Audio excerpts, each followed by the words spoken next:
Hello నమస్తే friends, బాగున్నారా? ప్రతి మంగళవారం మిమ్మల్ని కొత్త కొత్త సందేశాలతో, కొత్త కొత్త కథలతో, కొత్త కొత్త హాస్యాస్పద కథలతో పలకరించడం నాకు చాలా సంతోషకరంగా ఉంది. ఈ కృపను అనుగ్రహించిన దేవునికి కృతజ్ఞతలు తెలియజేస్తూ ఉన్నాను. ఇలాగున ప్రతి మంగళవారము మీకు ఇచ్చే ప్రతి సందేశము, కథలు ఇవన్నీ మీకు చాలా ఉపయోగకరంగా ఉన్నాయి అని ఆశిస్తూ ఉన్నాను.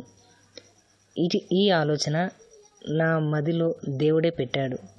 ఎందుకు అంటే చాలాసార్లు నేను ఆలోచించాను, అరే ఇది నా వర్క్ కాదు కదా, ఇది నేను చేయాల్సింది కాదు కదా అనేసి అనుకున్నాను. కానీ దేవుడు నా మదిలో పెట్టిన ప్రేరేపణకు లోబడి నేను ఈ కార్యం చేసినప్పుడు మీలో చాలామందికి ఇది ఆశీర్వాదకరంగా, మీతో మాట్లాడదగినవిగా ఉన్నాయి అని నాకు వచ్చిన రిప్లైస్ ద్వారా తెలిసింది. దేవుడు నాకు ఇచ్చిన తలాంతులను దేవుని కొరకు చక్కగా వాడుకుంటూ ఇప్పుడు మీ దగ్గరికి ఒక కొత్త ఛానల్తో యూట్యూబ్లో గాడ్ టు యూ, దేవుని దగ్గర నుండి మీకేమొస్తుందో God to you, from God to you అనే ఈ ఛానల్తో మీ అందరి దగ్గరికి రావాలని ఆశిస్తూ ఉన్నాను.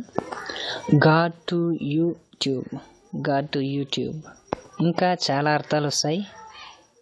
ఇది నా మదిలో మెదిలిన ఆలోచన కాదు, దేవుడు నా మదిలో పెట్టిన ఆలోచన.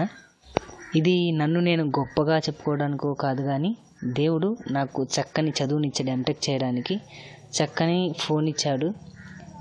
దేవుడు నాకు ఇచ్చిన తలాంతుల్ని నేను మట్టిలో పెట్టి పూడ్చడం లేదు, కానీ దేవుడు నన్ను మా చర్చిలో ట్రాన్స్లేటర్గా పెట్టాడు. ఆ తలాంతులన్నింటినీ ఉపయోగించి 2 తలాంతులు ఇచ్చిన వాడు 4 తలాంతులుగా సంపాదించినలాగున దేవుడు నాకు ఇచ్చిన తలాంతులతో మరొక తలాంతును సంపాదించుకునే ప్రయత్నమే ఇది. మీరందరూ దీనిని ఆదరిస్తారు అని ఆశిస్తూ ఉన్నాను. Thank you.